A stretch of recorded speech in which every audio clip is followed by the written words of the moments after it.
Chapter 4 is going to be all about data. More specifically, how do we use data to make decisions about real life? So we're going to split this chapter into three different themes. The first theme is how do we collect our data in a responsible way that will allow us to make those good decisions. Part two of the chapter is going to be about how do we analyze the data once we get the results. And then the last part is how do we display or report our data, and how do we do that again, in a way that helps us to make decisions. So the first lesson here is going to be getting into how do we collect our data in a responsible way. And the next one is going to be about how do we organize it once we've collected it. So first of all, we're going to look at the different components of a good survey. A survey is where you solicit responses from those you are interested in. So the different components of that, you have a population and you have a sample. If you think about this in terms of like science, when you're running an experiment on something, say you wanted to check the amount of oxygen in the air in Pittsburgh, or like the amount of pollution in the air, you couldn't possibly collect every air molecule in the entire city of Pittsburgh. What you would have to do is you would have to take samples from around the city.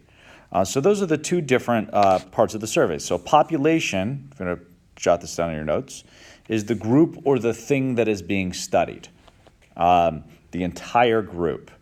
If I wanted to ask the team what their favorite subject is, then I could ask all 120 students, or I could ask a smaller group of those students that represents everyone. So the entire team would be the population, the group I am studying. Who do I want to know something about? Who do I want to know the opinion of this question I'm asking?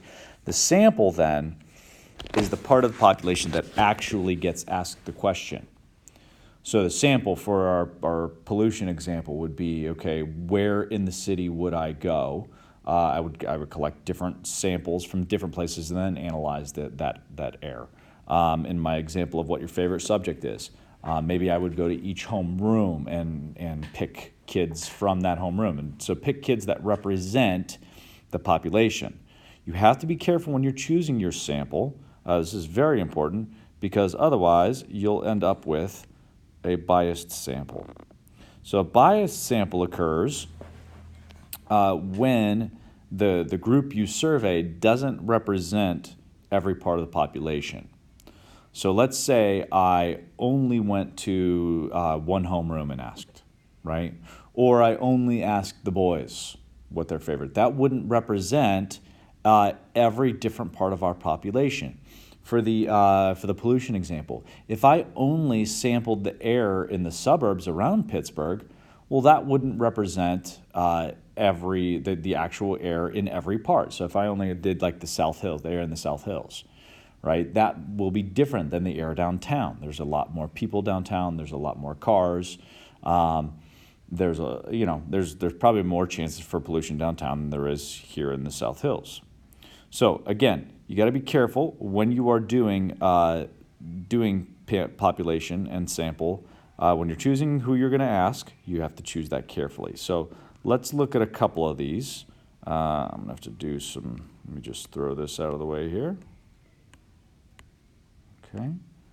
Let's do a couple of these where we identify what the population and the sample and the bias could be. So here are three surveys that have been conducted, and they are all biased in some way. So the idea here is if you can recognize bias, then certainly you'll be able to avoid it. So first of all, the easy thing to do, we're going to identify the population, the sample, and the bias within these surveys that have been conducted.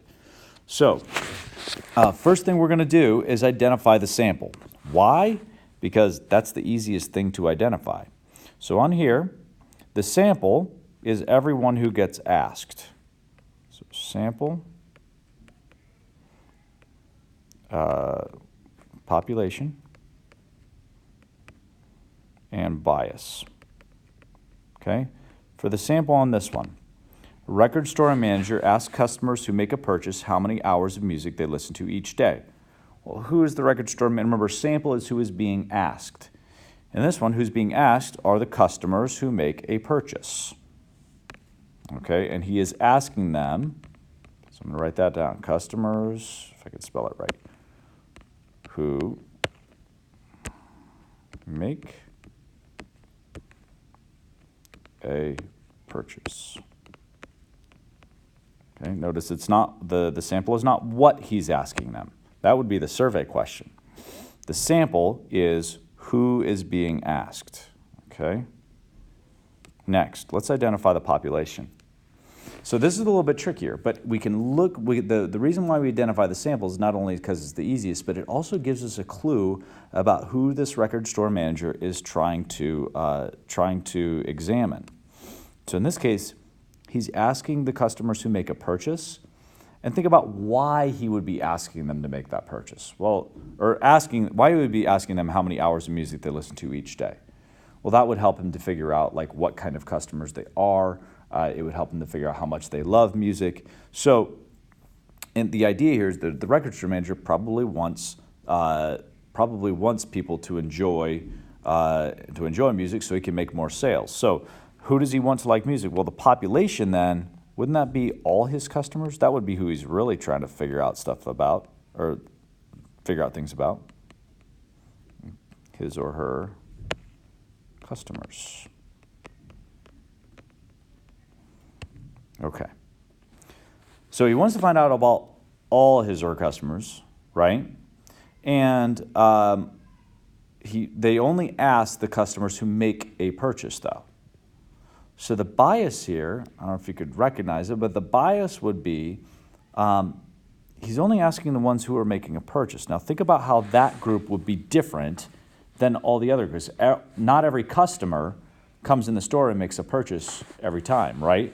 So if he's asking those who make a purchase, think about how those would be different than the rest. So those who make a purchase probably listen to music for longer periods of time, or they listen to music more. If you're willing to spend money on music, it probably means you enjoy it more than just somebody who's coming in and looking at the different records, okay? So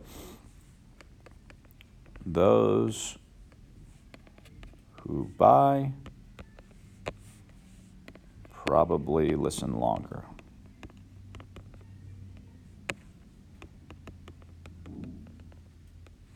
So for the bias, you're just trying to figure out what kind of opinions, how those opinions would be different for the people who are asked for the sample versus the rest of the population. Okay, so part B, started with the sample here. An 8th grade student council member polls classmates about a new school mascot, okay? 8th grade student council member. Now look who they're asking. They're asking their classmates. So that would be just the 8th graders. So the sample here is the 8th graders. But they're asking about a school mascot, right? So the population would be much bigger than just the 8th graders. It would be the entire school. Oof, my handwriting's terrible today.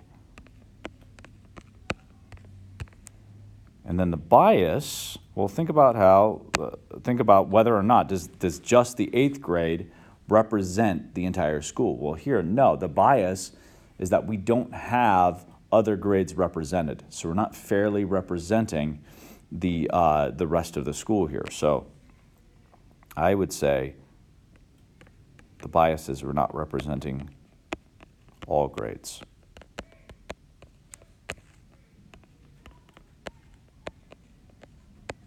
Okay. All right.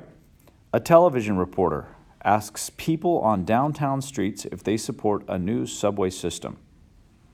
On this one, the sample's pretty easy. Who does the television reporter ask?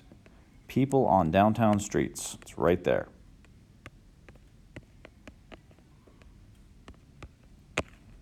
Or as we say in Pittsburgh, downtown.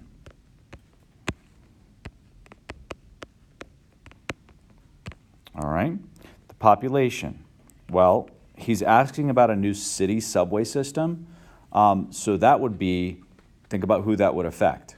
everyone who lives in the city.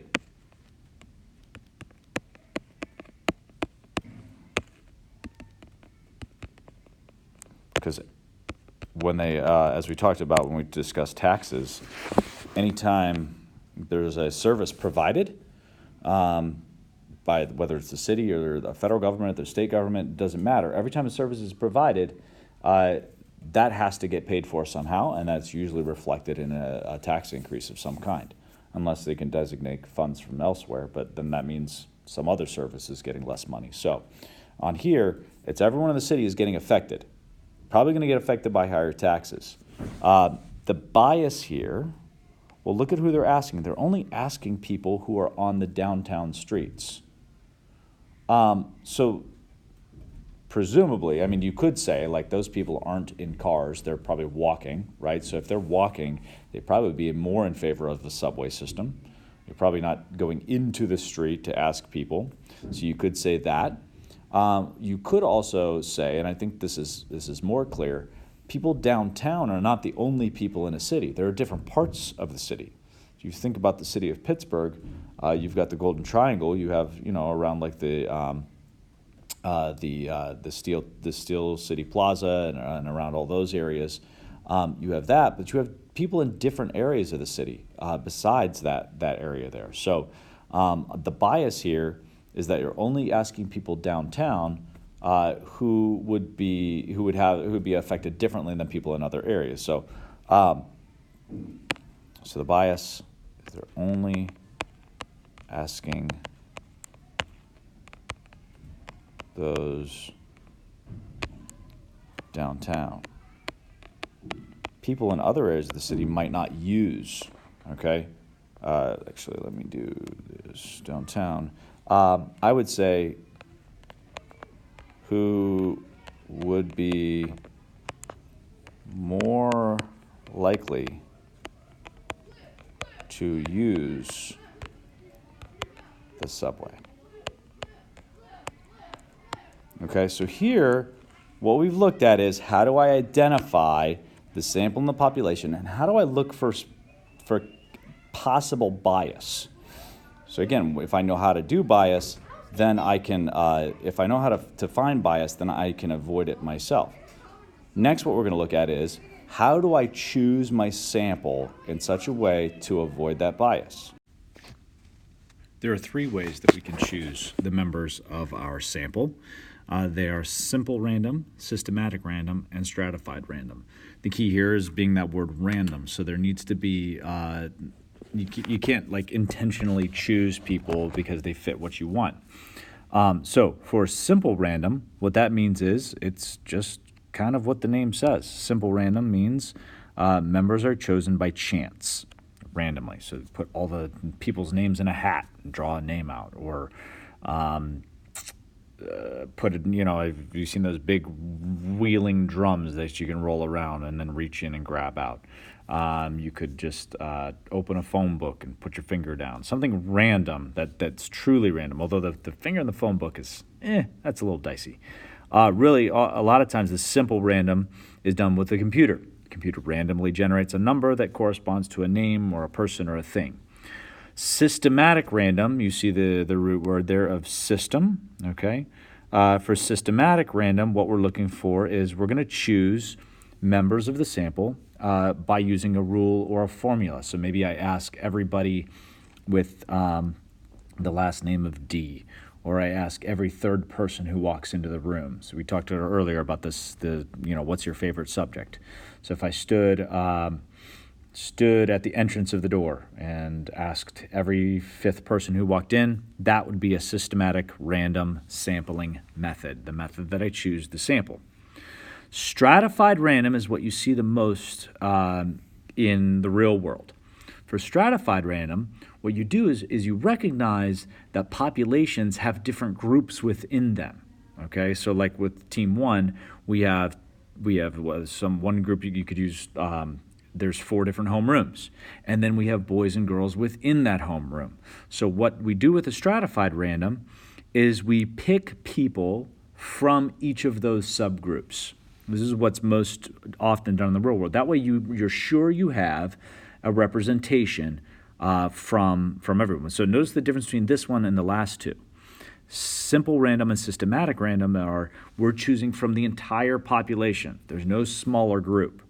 Stratified random, I break my population into smaller groups, and then I either by chance or by rule, I pick people from that group. So I could do every third person in each homeroom.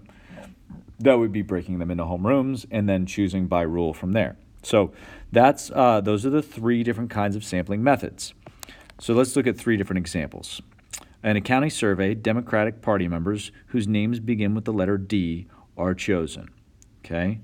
On this one, well, I guess I could go either way on this one. I think it's meant to be systematic because you see that it begins with the letter D. Okay, so that would be the rule. You could say, since it's a county survey and the entire county is made up of Republicans, Democrats, and Independents, that they're only using the Democrats. So maybe this is a little bit biased. But I would say let's say systematic random on this one.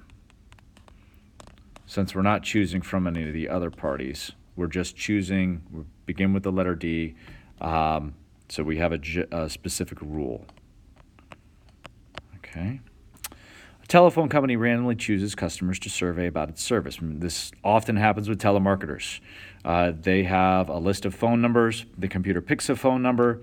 It calls it automatically and puts that connection into the earpiece of the telemarketer. As soon as that person hangs up, then the next phone number is generated and dialed. But it is randomly chosen. Notice there's no subgroups here. This is simple random. Okay. And then the last one, high school randomly chooses 3 classes from each grade and then draws 3 random names from each class to pull about lunch menus. So there is randomness here, right? But notice what they do first. They choose 3 classes from each grade. So there's 2 subgroups here. They take the grades, and then they pick 3 classes from those grades, and then they pick kids from those groups as well. So this would be stratified. Stratified random. Okay, so 2 assignments to go with this. You're going to do the sampling methods quick check there, and you're also going to do the survey's applications. So the survey's applications, you're only identifying the sample, the population, and the sampling method. You're going to get more into these. You're going to do the sample, the population, and the bias. The quick check, you're going to get into more of the sampling methods. So let me know if you have any questions. Good luck.